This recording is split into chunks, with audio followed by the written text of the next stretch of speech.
Alors, bonjour, hein. Moi je m'appelle Cheikh Alwali Dia, je suis le délégué de quartier de Sam Guédiawaye.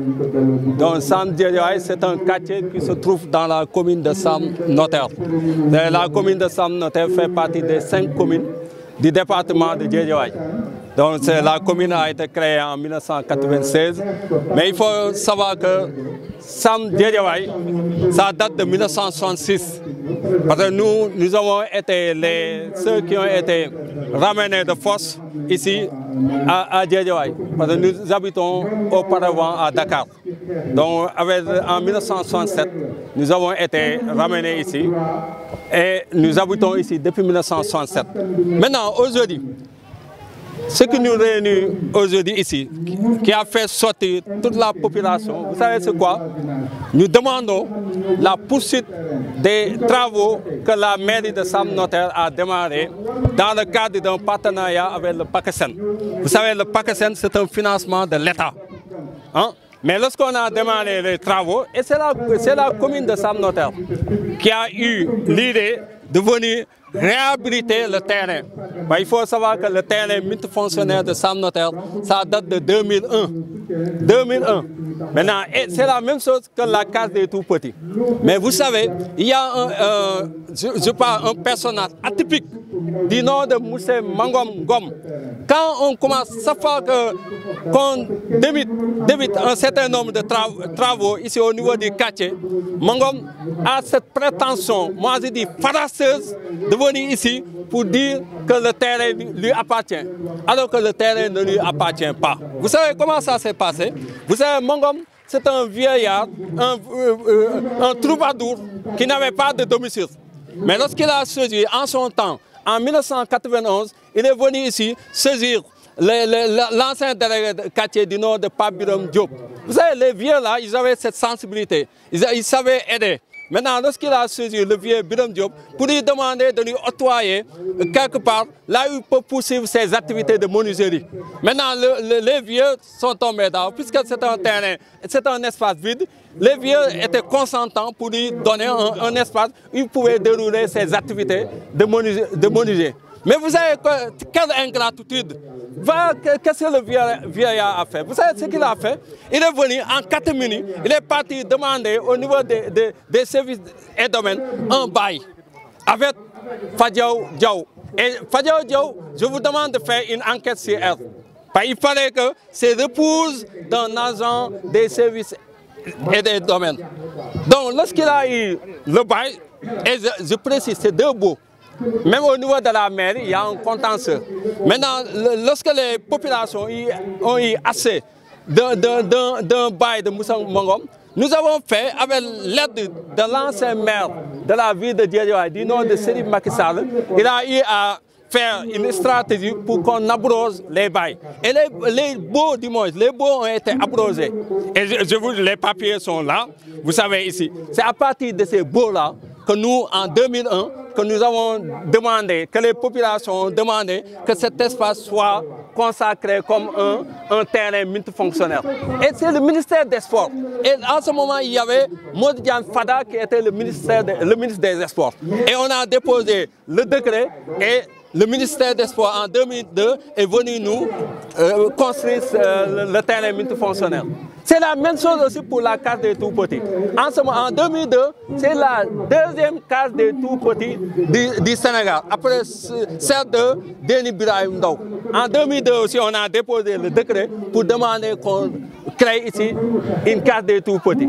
Maintenant, cette fois, vous savez ce que Mangom fait? Cette fois, il prend son décret, il va voir les autorités pour leur demander qu'on arrête les travaux. Maintenant, ces travaux-là, le problème Mangom est complètement dépassé. On n'est pas là pour parler de Mangom. Vous savez, on parle de qui? On demande à la mairie de continuer les travaux. Parce que vous voyez l'espace là, c'est comme un champ de guerre. Et le quartier là, il a que l'espace, cet espace-là, pour pouvoir faire toutes les activités.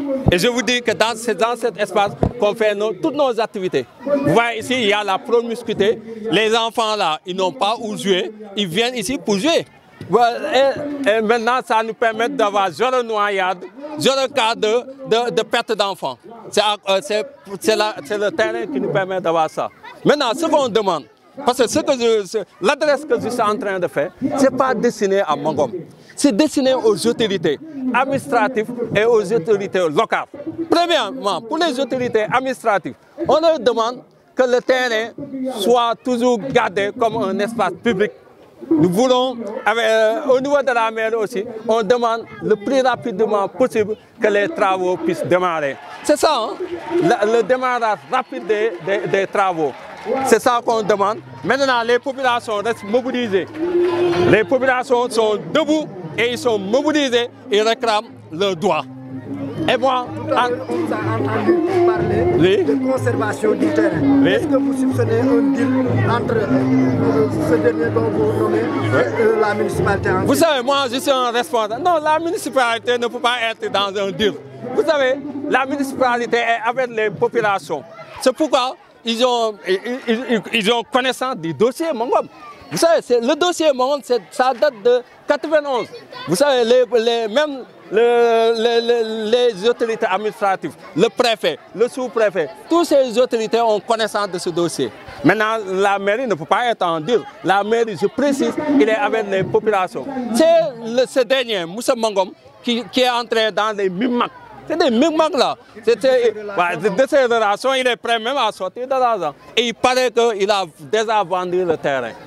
Maintenant, il y a ces créanciers qui lui demandent de payer. C'est pourquoi il est toujours là. Maintenant, si on est en train de réflexionner, ces créanciers lui tapent lui demandent de payer. C'est ça qu'il évite. C'est pourquoi, toujours, chaque fois qu'il y a travaux ici au niveau du terrain, voilà ce qu'il fait. Et il enclenche une procédure pour qu'on arrête les travaux. Mais moi je dis, c'est une perte de temps. Le terrain là sera toujours pour le quartier. Et le terrain multifonctionnel aussi sera un terrain multifonctionnel. Maintenant, si même la municipalité, s'il n'accepte pas notre doléance, les populations, elles ne disent pas, ce n'est pas les populations de Sam Notaire. C'est toute la population de Djedjoy.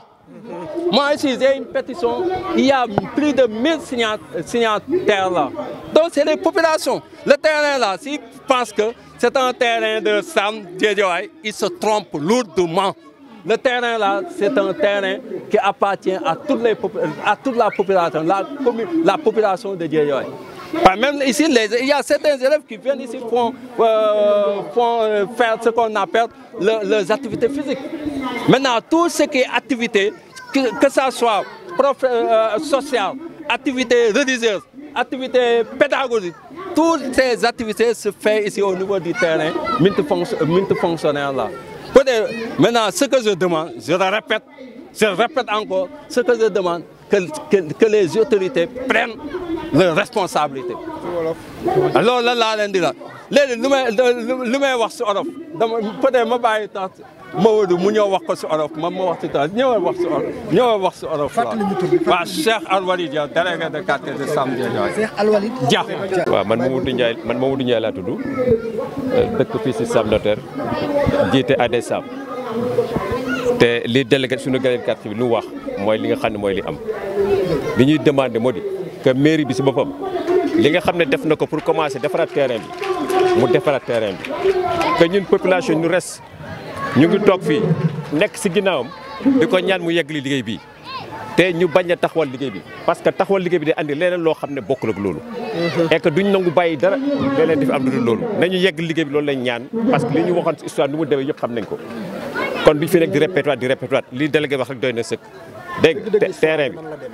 histoire ni mu demee mooy li nga xam ne moom la ñu wax terrain fii moom ay jardin d'été moom moo fi nekkoon les orphelinats d'été moo fi àndoon benn jardin di fi def dem nañ nag ba nga xam ne bayal bi nekk na bayal boo xam ne jardin d'été ñoo fi ñu dem ba nga xam ne léegi liggéey bi dafa commencé woon kii ñu fexe comme que ay na projet yu fi amoon te ñu dégg ñu koy wax c'est ñu demandé nag defar casier tout petit defar terrain bi mairie bi nga xam ne fële la nekkoon ñu andi ko fii mu nekk kon donc bayal bi dafa nekk bayal d'utilité publique boo xam ne Mangom dañ ko fi amuloon rek pour mu fi def jardin pour mu fi def atelier menuisier ndekte moom lijjanti na ba am ay baayam mais nag ñun annulé woon nañ demande nañ annulation baay ba seetlu woon nañ si annulation baay bi boo yi fi nekkoon annulé woon nañ ko pour considérer bayal bi mu nekk bayal d'utilité publique nga xam ne activité yëpp fii lañ koy defee comme que activité fii lañ koy defee fii rek lañ des nag dootu ñu nangoo kenn di ko jël loolu daal lañ bëgg a mairie continuer liggéey bi nga xam moo fi entamé jërëjëf. da ngeen a jort ni dafa yor yeneen këyit yu wane ni war naa mën a jëfandikoo. déedéet lijjanti woon na ay këyitam parce que fi mu nekk à chaque fois saa yu demee tribunal luy demee noonu këyit bi nga xam ne moo annulé baay bi du ko yóbbaale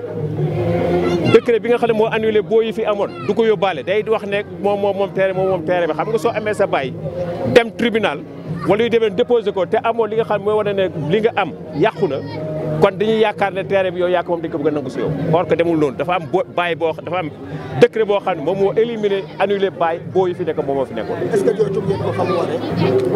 jooytu ngeen ko ci ñi ko war a fii mu nekk nii te lii nekk lu bees de dafa nekk loo xam lu fi yàgg am na parce que presque depuis 2000 ba léegi amul Guédiawaye kenn ku xamul histoire bi amul ku fi xamul ñëpp xam nañ ko ñu fi romb yëpp gis nañ ne terrain moo fi nekk boo xam ne suñu jëmtukaay yëpp foo xale yeeg yëpp fii lañ koy defee képp ku fi xam nga ko kon donc su lii day ba xam ñu commencé di ko toj pour di ko defaraat ñu ñëwaat encore pour bëgg a di ñu àndaat loo xam ne lu passé lu ñu dépassé rek day nekk loo xam ne dafay xaw a jaaxal. sa naataango bi sànq wax na ci tubaab saa yu ngeen songee liggéey bi wala saa yu maire bi songee liggéey bi pour defar terrain moom mu dem enclencher procédure. waaw parce que li tax mu koy def parce que dafa moomatul boppam li tax moomatul boppam mu di bayal bi nga gis fii jaay na ko ñeenti nit la ko jaay te lekk na seen xaalis lekk xaalis boobu mu lekk seen xaalis rek moo tax nag à chaque fois su gisee dara am fi rek il faut que ñooñu yëngal ko moom mu jóg commencé waxaat parce que su fekkoon dafa nekkoon pour moom si boppam dégg nga mais def ko dafa lijjanti bàyyi boo xam ne daf ko am